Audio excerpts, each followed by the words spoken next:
अस्सलाम वालेकुम, मैं काज़ी वजाहत और आप देख रहे हैं मेरे यूट्यूब चैनल काज़ी वजाहत ऑफिशियल। दोस्तों, आज की वीडियो बहुत अहम है। जो 2-3 दिन पहले खान साहब ने जो ख़िताब किया था वो मुकम्मल आपके सामने पेश खिदमत है और ये पश्तो ज़बान में है। वस्सलाम। इय्याक नअबुदु व इय्याक नस्तईन। ज़मा पाकिस्तानियानो زه نن تاسو ته خاص طور باندې مبارکي درکوم. د څه شي مبارکي؟ چې کله نه زموږ حکومت ختم شوی دی، یو سازش په ذریعه زه د هماغې ورځې نه یو خبره بار بار کوم چې تر څو پورې پاکستان کې یو ایماندارۍ سره الیکشن نشي شوی، موږ دا ملک به ورځ تر ورځه نور هم په دلدل کې ګیرېږي. هغې نه مخکې چې کله دا سازش روان و موږ حکومت غورځولو باندې، نو هغه ټایم چې کوم آرمي چیف و هغه ما پوی کړی و چې کله دا حکومت که پرېوتو او که دا حکومت وغورځېدو هغې سره به سیاسي عدم استحکام راشي. هغه ټایم راته ما ووی چې دا دې زور به دا حکومت نشي لرلی او خاص طور باندې کم کسان چې دې پسې روزي دی خو زه 30 کالونه پېژنم، دی د ملک د معیشت نشي سنبالولی او بیا شوکت ترین ورواستولو او پوی مو کو چې دی وخت کې پاکستان په کم ځای کې ولاړ دی، د دنیا کم ماحول دی، یوکرین جنگ شروع دی، هغې د وجې نه په دنیا کې ګراني روانه ده. نو د دنیا د ګرانۍ په وجه چې کم مشکلات موږ ته هغه ټایم حکومت ته دا به نور هم زیاتېږي که حکومت مو ختم کړو. نو ما خپل پوره کوشش وکړو، خپل حکومت هم ما ختم کړو. خلکو ته به دا خبره یاد نه د اپریل په لومړۍ هفته کې ما خپل حکومت ختم کړو. ما وی چې نوی الیکشن وکړئ، سپریم کورټ ته لاړو، هلته مو وویله موږ فیصله قبوله کړه. موږ دی غوندې جړاګانې نه کوو، سپریم کورټ فیصله وکړه موږ قبوله کړه. چې کورټ فیصله مو قبوله کړه نو دې مطلب دی چې حکومت لاړو. نو هغې نه پس تر ننه پورې زه بار بار دا خبره ما کوله چې تر څو پورې په دې ملک کې ایماندارۍ سره الیکشن نه وي شوی، په دې ملک کې سیاسي استحکام نشي راتلی، او چې ملک کې سیاسي استحکام نی نو معاشي استحکام په هیڅ صورت نشي راتلی. او چې څنګه د ملک معاشیت ښکته روانو، زه لکه د طوطي په شانتې بار بار مې وی چې ملک کې الیکشن وکړئ. مسله پکې دا راغله چې دا پی ټي ایم حکومت او دې شاته کوم کسانو چې مرسته کوله دی ټول الیکشن کولو نه ویریدو. دی الیکشن نه ځکه ویریدو چې وخت سره سره عوام چې کوم دی هغه موږ سره ودرېدو، ځکه چې تر نن تاریخه پورې هېڅ چیرې هم دا نه دي شوي چې یو ګورمنټ ختم شوی دی، بجای دی که ګورمنټ ختم کېدو نه پس ماشاء الله ولینې راغلي، خو چېرته هم عوام آی سره چې کوم دی نه دی چې چا کوم حکومت ختم شوی دی هغې سره چېرته عوام نه دي ولاړ، الټه لاسه مټایانې تقسیم کړي دي. زه د پاکستان تاریخ نه واقف یم، ځکه چې زه پاکستان سره لوی شوی یم. نو ما ته پته ده چې تر ننه پورې دا چېرته نه دي شوي او خلکو دا شی منلو نه انکار وکړو چې موږ دا شی نه منو چې په کومې طریقه باندې دا حکومت ختم شوی دی، ځکه دا حکومت د سازش په ذریعه باندې دا رژیم چینج شوی و. بجای دی چې د خلکو ما دا خبره اورېده چېرې دا په دې ملک کې الیکشن وکړي، نو دی الټه چې کوم دی موږ کارکنانو باندې هغه ظلمونه شروع کړو چا چې ته د ماشاءالله په دور کې هم نه ده شوي. د مشرف په ماشاءالله کې زه جیل ته هم لاړم، خو داسې ظلمونه ما چېرته نه دي کتلي. 25 مۍ باندې چې دی کوم ظلمونه کړي دي، یعنې شپې 3 بجې دی د خلکو کره لاړ دي، خلکو کره ټوپونه والي دي، نه یې زنانو خیال ساتلی دی، نه یې د ماشومانو خیال ساتلی دی. هغې په مخ کې په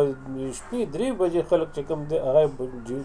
تاڼو ته بوتلي دي. دی د ما په حکومت کې څومره لنګ مارچونه کړي، چا خلاف مقدمې شوي دي، چا خلاف چې کوم د اسودیت شرنګ شوی دی، چا خلاف ظلمونه شوي دي. 25 مۍ باندې څومره خلک دی په جیلونو کې واچوي، بار بار د تاڼې دغه جیلونو چکرې او بیا پرېږده او بیا نیسه. ما باندې تر اوسه پورې 4 اف آی آر کټ شوي دي. څومره عدالتونو باندې ما په خپله چکرې لګیمه، صرف دې دپاره چې دی دا وایي چې کنه دې سره به موږ خلک ویریږو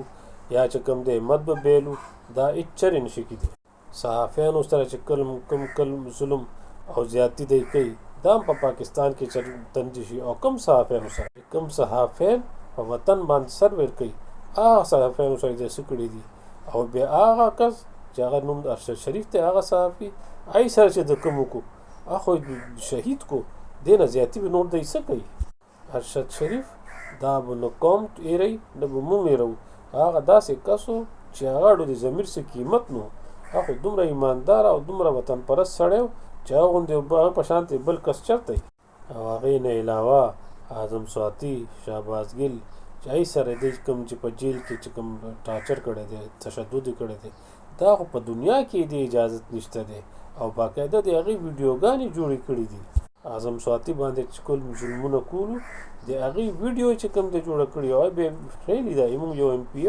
هغه ته هغه ویډیو ښیلې ده چې ته دا ویډیو وګوره، کني تا سره به دا کار کوو او که ته غواړې چې تا سره دا کار نه کېږي نو ته چې کوم دی نون لیګ ته لاړ شه، پي ټي آی پرېږده.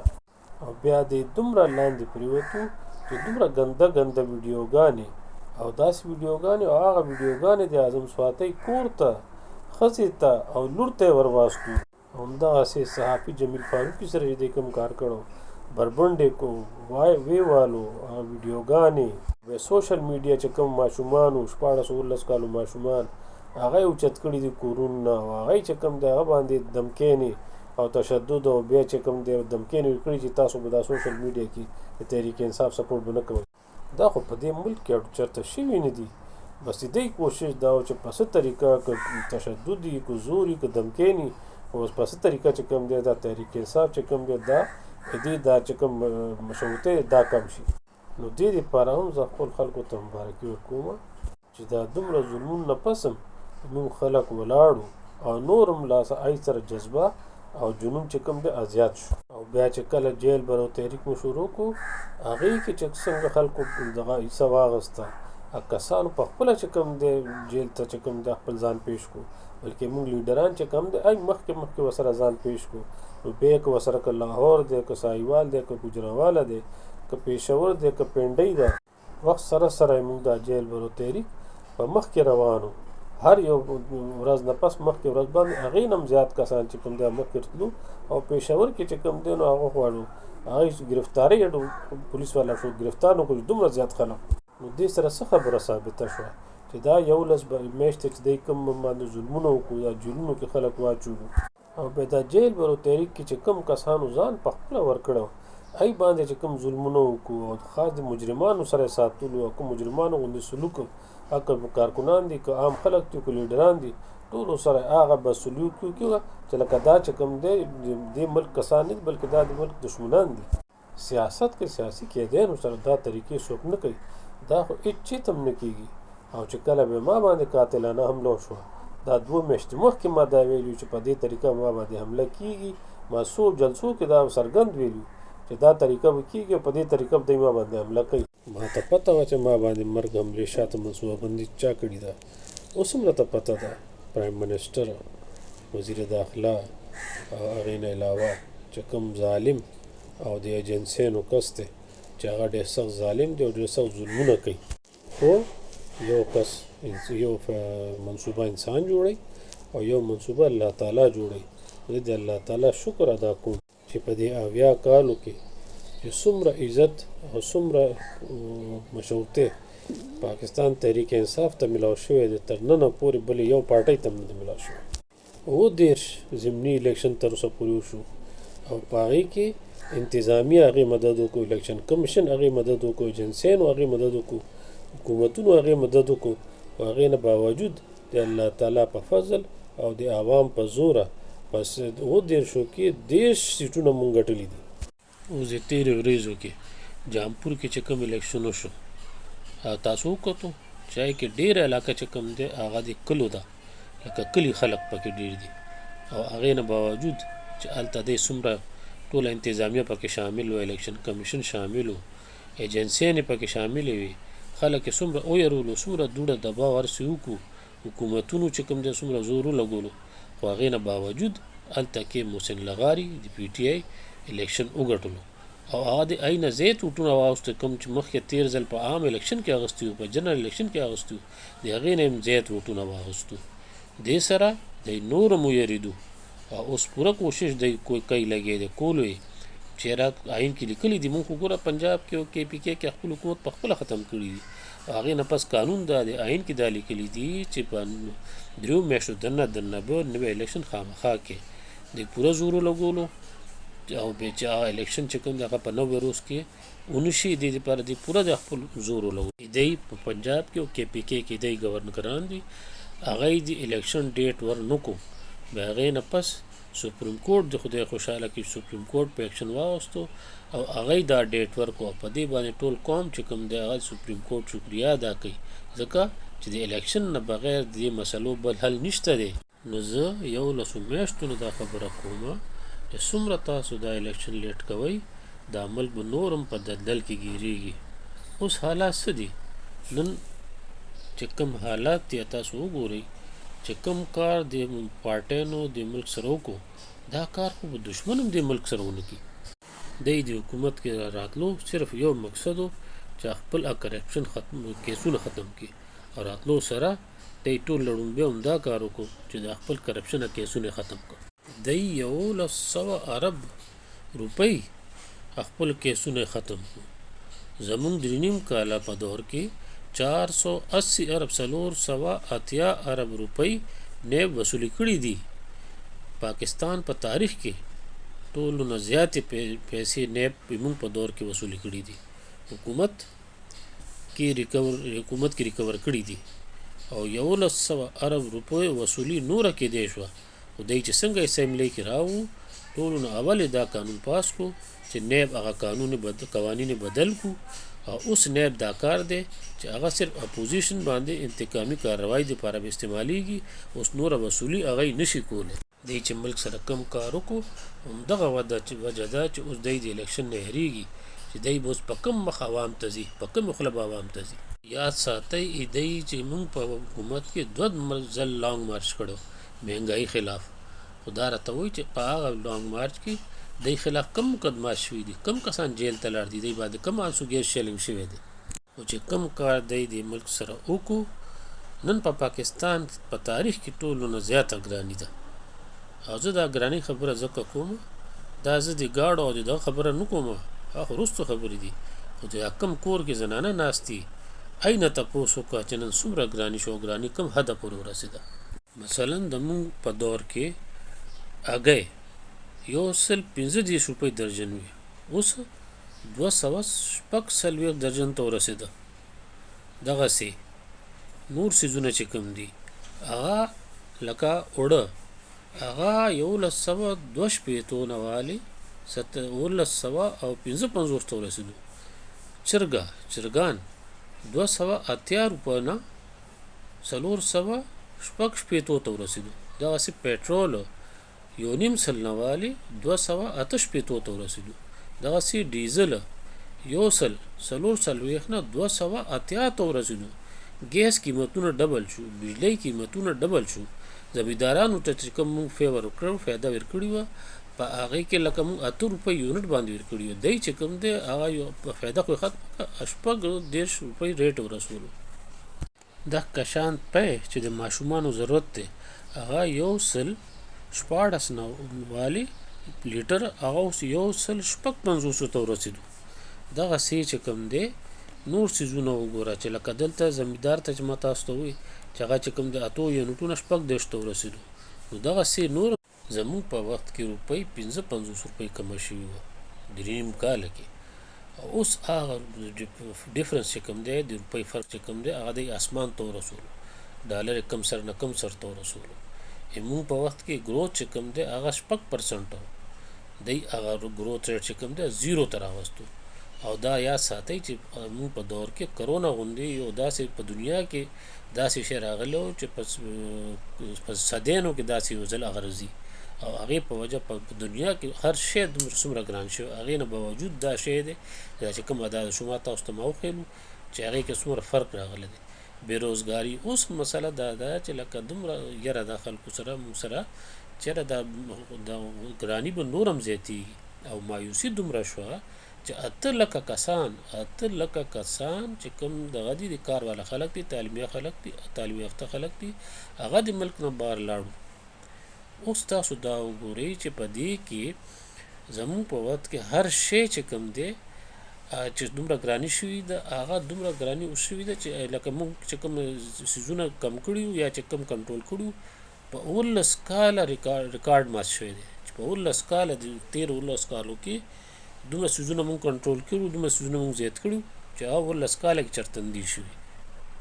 دغسې زرعي پیداوار مونږ په وخت کې 4.5% چې کوم دی هغه زیات شوی و. 50 لکه نوکرانې چې کوم دی مونږ په وخت کې ملاو شوي و. او دا ته بیا زه ووایم چې دا هر څه د کرونا نه باوجود شوي دي. نو اوس همدغسې چې کوم دی ښه مزدار ملک چې کوم دی په ترقۍ روان و. او اوس چې کوم دا ګراني مو تاسو ته ما وکړه دا به لا نور هم زیاتېږي چې دې نه پس به څه کېږي. اوس خبره دا ده چې لکه دا څومره د الیکشن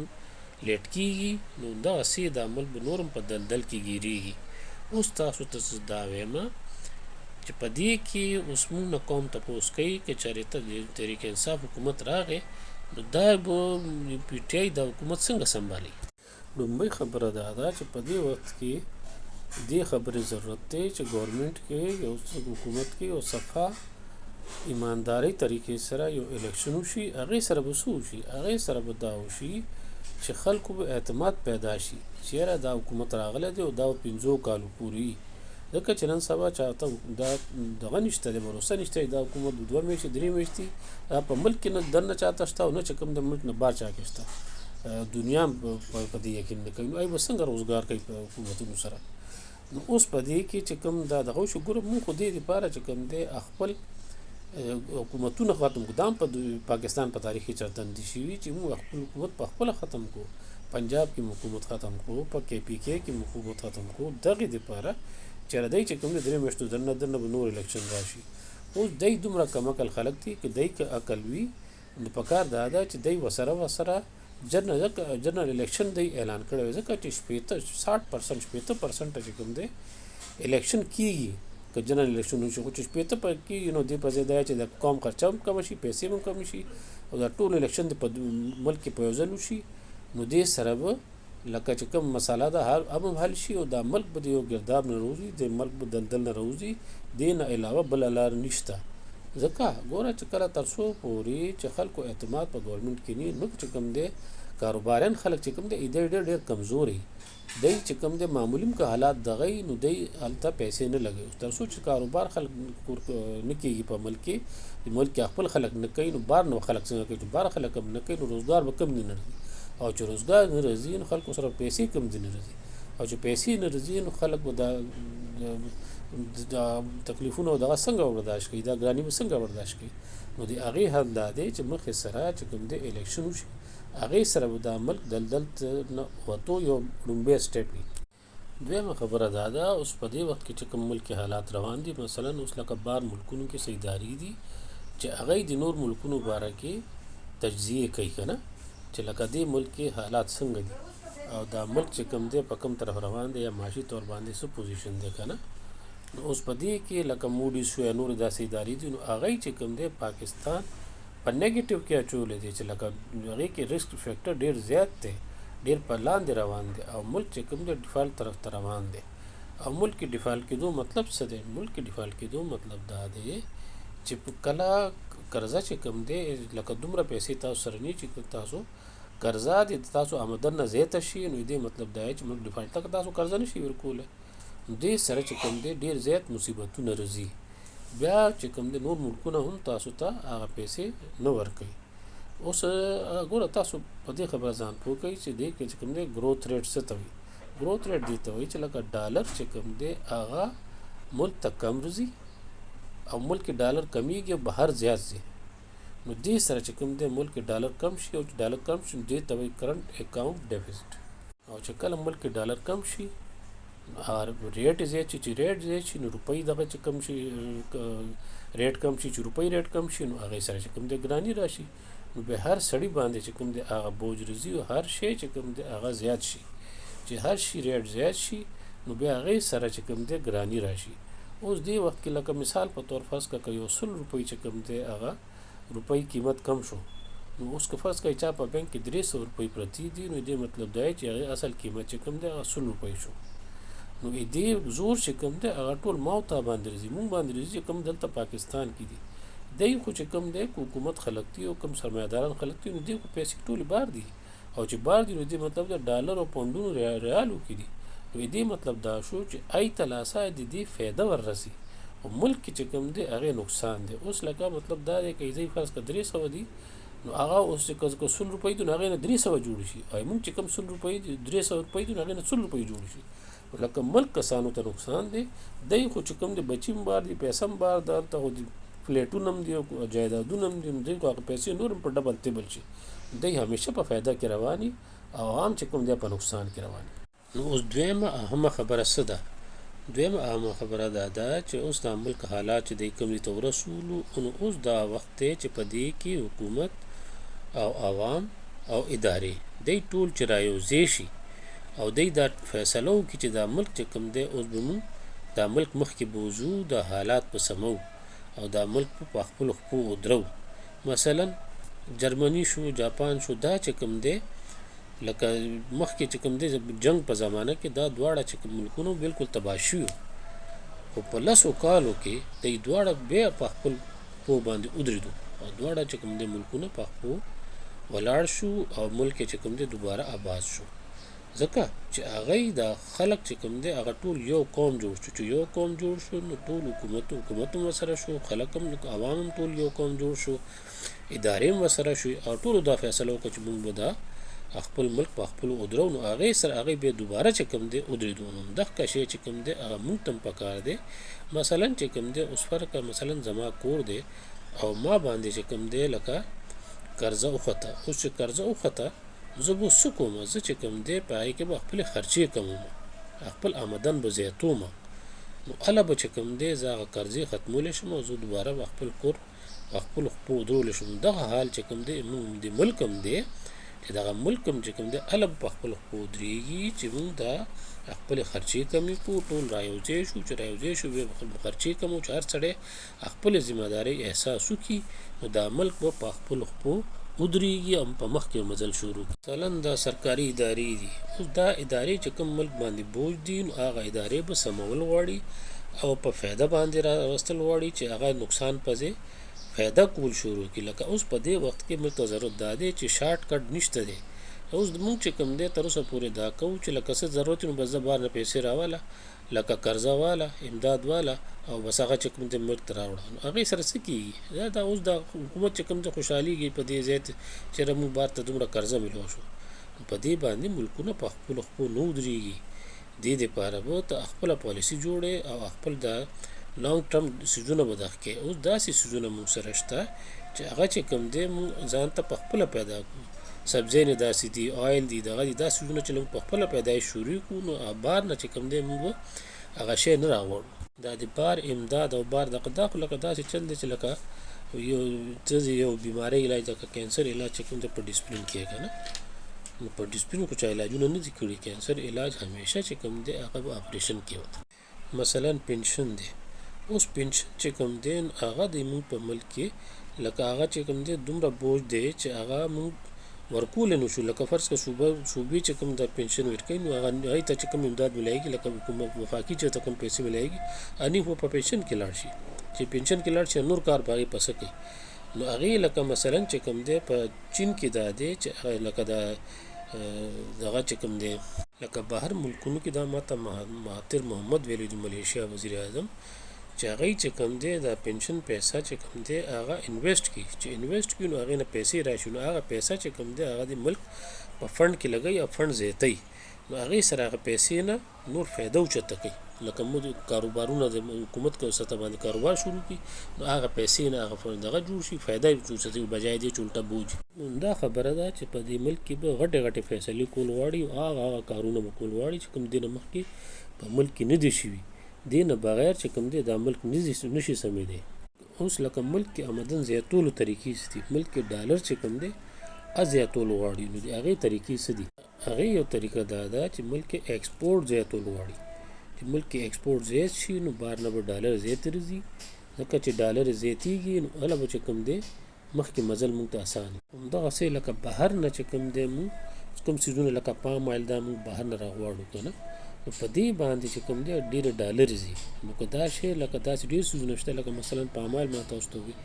دا که موږ دلته په خپل ملک کې پیداوار شروع کړو نو دې سره به موږ ته هغه ډالر بچي. مثلا په کې پی کې چې کوم دی نو زیتون بوټي ولګوو زیتون بوټي مو چې ولګولو نو هغې نه موږ دومره اوس دغه وکړو چې هلته زیتون انقلاب یو قسم ته راغی دومره ډېر بوټي ولګېدو چې څه موده پس به انشاءالله موږ زیتون چې کوم دی هغه د ملک نه بهر استو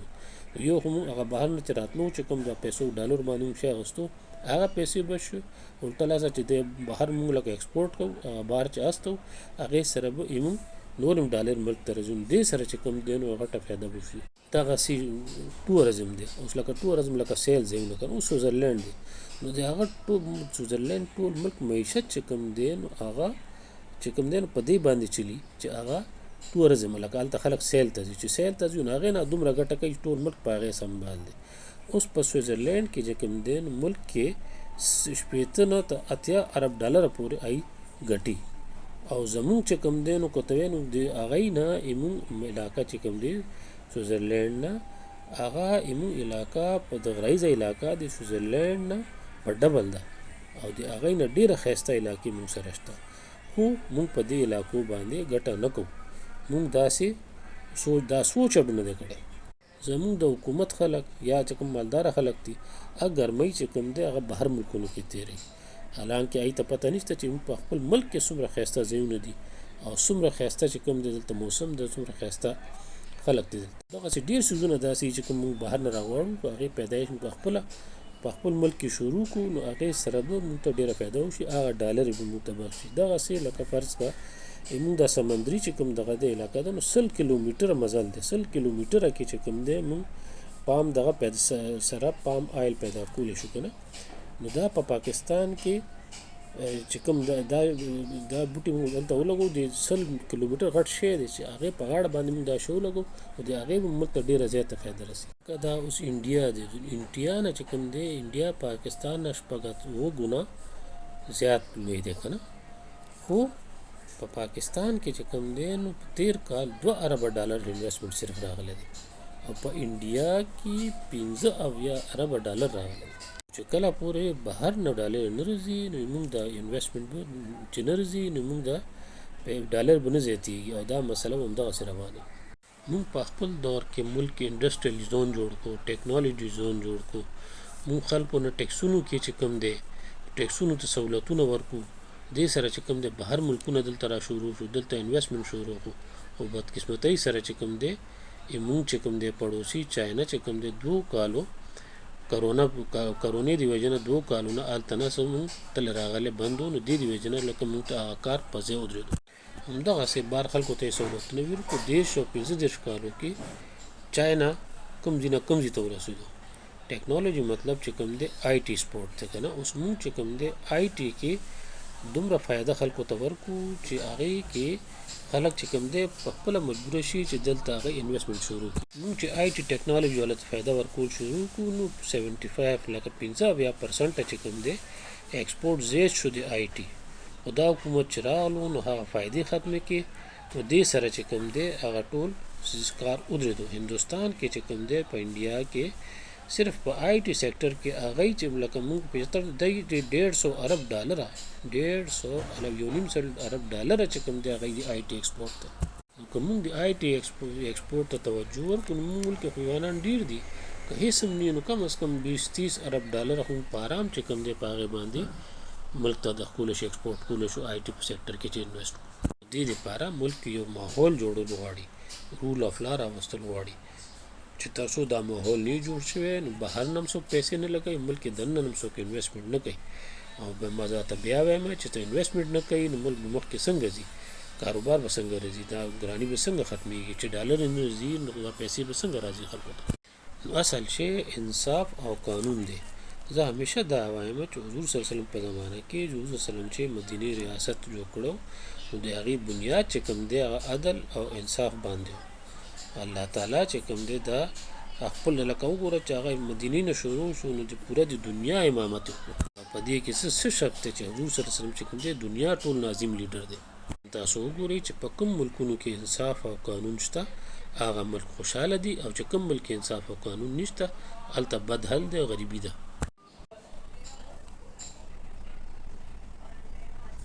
موږ ملک هغه بد حل دی تاسو وګورئ کنه تاسو چرته نور ملکونو کې ان ار او نوم اوریدلی د کم خلک چې بار اوسي او تاسو هلته هم تپوس وکړئ موږ تقریبا 1 کروڑ خلک چې کوم دغه بار ملکونو کې دي هینه تپوس وکړئ چې دا کومې طریقې دلته روانې دي دا هلته ان ار او چا نوم اوریدلی ان ار او شته هلته چې شته چې په چا په ځمکو باندې ته قبضې وکړي یا چاشي باندې چا قبضه وکړه هلته دی نشته دا ګند صرف موږ په ملک کې دی چېرې بس غلاګانې وکړه د حکومت پیسه وخوره او هغې نه پس چې کوم دی بس هغه معاف کړه تېرې ورځو کې تاسو وکتو چې ترکي نه چې کوم دی نو ایټلي ته په کشتۍ کې کسان روانو په هغې کې چې کوم دی نو 26 کسان چې کوم دی کشتي چې کوم دی هغه الټه شوه کشتۍ الټه شوه نو هغې سره 26 کسان پاکستانیان مړه شو او په هغې کې چې کوم دی نو یوه یې مونږه لوبغاړې وه چې هغې خبر لوبې کولې هغه هم پکې غریبه وفات شوه نو څه دپاره لاړه وه هم دغه پیسو دپاره لاړه وه نو اوس دا خلک دلته بار څه دپاره ځي دغې دپاره ځي چې بار هلته کې څه مزدوري وکړي نو اوس هلته څه پیسې شنل خو نشته هلته په بوټو باندې خو پیسې یا ډالر نه دي اویزان دي خو صرف دغې دپاره چې هلته انصاف شته هلته قانون شته هلته چې څه محنت کې څه خواري کې هغې ته ته صله میلاویږي هلته ظلمونه نشته هلته چې کوم دی بس خپل څومره چې محنت کوي دومره ته میلاویږي دلته هغه شی نشته نن سبا یو لفظ استعمالیږي لیونګ پلینګ فلیټ لیونګ پلینګ فلیټ خو هله وي چې کله تا ته ملک کې انصاف او قانون وي چې یو لوی او وړو دپاره چې کوم غټ غلي او که وړوکي غلي ټولو دپاره قانون یو وي هغې ته وایي لیونګ فلیټ چې ټولو سره یو طرف کې چې ملک کې انصاف او قانون نشته نو لیونګ پلینګ فلیټ نه کوم دی نه راځي د شهشاه سوري نوم خو تاسو اورېدلی هغه یو کیسه تاسو ته وایم که نه چې هغه ته پلار یو علاقه حواله کړه چې بس دا علاقه ته سنبالو هغه چې هغه علاقه واخیسته نو ټولو نه ړومبی چې کوم دی هلته چې څومره ډاکوان وو هغه هلته هغه ډاکوان ختم کړو چې ډاکوان ختم کړو نو په علاقه کې انصاف قانون مطلب راوستو چې هغه راوستو نو هغې سره غیر چاپېره چې کوم علاقې وي هلته نه خلک لاړو چې دلته انصاف هم دی قانون هم دی نو امن شو چې امن شو نو هلته هغې خلکو چې کوم دی روزګارونه شروع کړو چې روزګارونه شروع کړو نو هلته نه د هغه خلک خوشحاله شو چې خوشحالي راغله نو هغې سره چې کوم دی ړومبی هلته نه شیرشاه سوري مشهور شوی شیرشاه سوري مشهورتۍ ړومبی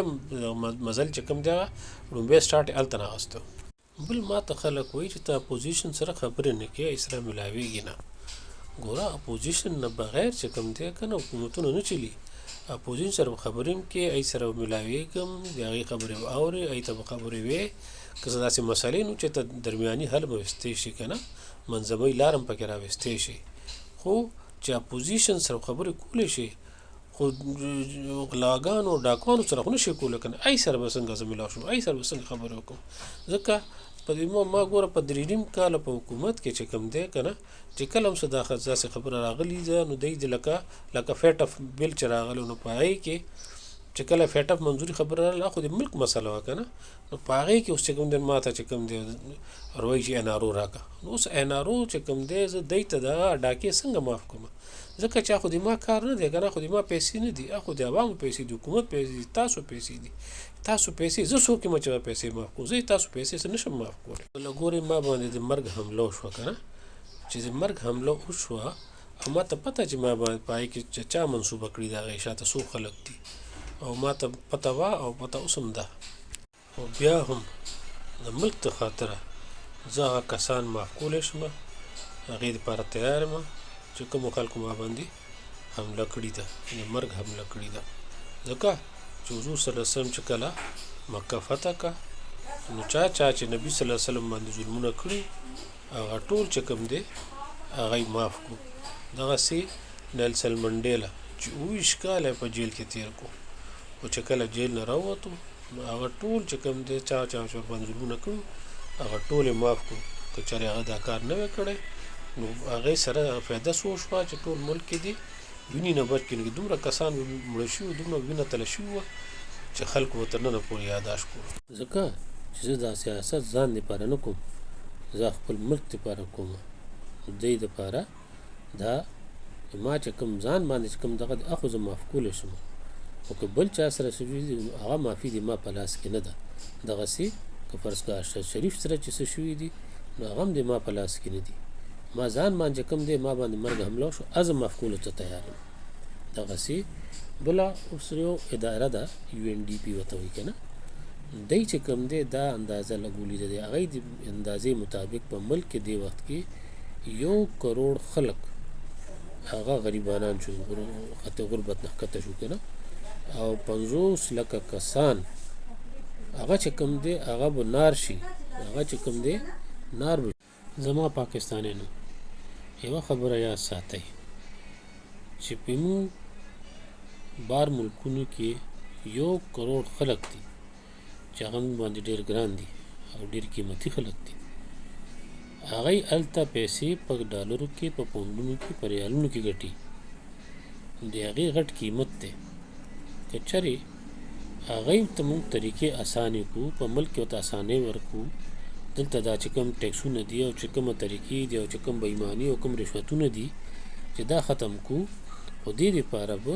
موږ ته که هغه عدالتونه دي که هغه انتظامیه ده که هغه حکومت دی دا ټول ادارې چې یو ځای شي او هغوی ته سپورټ ورکړي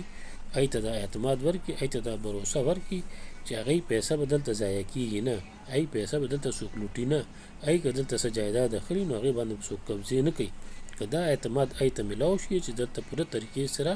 انصاف او قانون راغی نو بیا هغوی دلته خپله پیسه راوړی شي تاسو ته یو مثال درکړم چې په دوبۍ کې چې کوم دی صرف 100,000 کسانو پاکستانیانو هلته انویسټمنټ کړی دی هلته جایدادونه اخیستي دي او هغې 100,000 کسانو چې کوم دی تاسو ته پته څومره انویسټمنټ کړی دی 10 اربه ډالره چې کوم دی هغوی هلته انویسټ کړي دي او زموږ چې کوم دی دلته موږ حکومت چې کوم دی IMF ته لکه موږ په دور کې 6 ډالرو موږ هغوی سره خبره کړې شوې وه خو صرف 3 اربه ډالره موږ هغوی نه اخیستې وي او دوی صرف 100,000 کسانو چې کوم دی نو 10 اربه ډالر هلته انویسټ کړي او هغه IMF ته چې کوم دی نو موږ خپل هغه عزت هم پکې لاړ شي موږ چې کوم دی هغه ازادي هم پکې لاړه شي او څومره بې عزتي نو څومره ملک خپل عوام باندې بوج واچو خو خپل چې کوم بار کسان دي هغو خیال نه ساتو که چېرې هغوی ته موږ دا لارې برابرې کړو هغوی ته موږ دا ماحول پرووایډ کړو نو هغه 1 کروڑ خو پرېږده که صرف 15 لکه کسان پاکستان کې کاروبار کولو فیصله وکړي نو تاسو یقین وکړئ چې د پاکستان کې به نه د ډالرو مسلې ډالر هم به زیاتې شي او هغوی دپاره چې کوم انصاف او قانون ماحول کو ته موږ ورکړو نو دلته کې به موږ ملک چې کوم دی او په ترقۍ روانه شي هغه لاره به ټوله سمه شي او بیا به موږ IMF ته اړ حاجت پاتې نه شي دغسې ویتنام هم چې کوم دی نو هلته هم دغسې خپل ملک کې حالات سم کړو هلته هم چې کله بار ملک نه چاینا چې پکې انویسټمنټ وکړو نو هغې سره هغه ملک چې کوم دی خوشحاله شو خو خیر چاینا انویسټمنټ کړی موږ سره خو خپل کسان دي خپل پاکستانیان دي بار ملک کې چې هغوی دومره دلته که انویسټمنټ وکړي نو تاسو سوچ وکړئ چې هغه حساب خوشحالۍ دغه چې کوم دی خوشحالي به څومره زیاته شي دلته په پاکستان او زه بار تاسو ته وایم یو حدیث شریف تاسو ته بیانوم چې حدیث شریف چې کوم دی هغې مفهوم داسې دی چې تاسو نه مخکې ډېر قومونه داسې تباه شوي دي چې هغوی په قومونو کې د امیرانو دپاره یو قانون او د غریبانانو دپاره بل قانون هغه قومونه چې کوم ملک هغه قومونه هغه ملکونه بیا تباه کېږي موږ په خپل دور کې ټیکس نظام کې مو کار کړی هغه مو ټیکولو کوشش وکړو FBR کې مو ټیکولو کوشش وکړو ټیکنالوژي دپاره IT دپاره چې کوم دی موږ لارې هوارې کړي وي او دغسې یو ټریک اینډ ټریس سیسټم موږ چې کوم دی راوستی هغې په وجه چې کوم دی نو موږ تقریبا چې کوم دی نو 3.5 کروڑه خلک چې کوم دی هغه هم چې کوم دی په نټ کې راوستي ټیکس نټ کې راوستي هغې چې کوم دی لکه 22 کروڑ خلکو کې موږ ملک کې 22 کروڑ آبادي په 22 کروڑ خلکو کې صرف 25 لکه چې کوم دی خلک ټیکس ادا کوي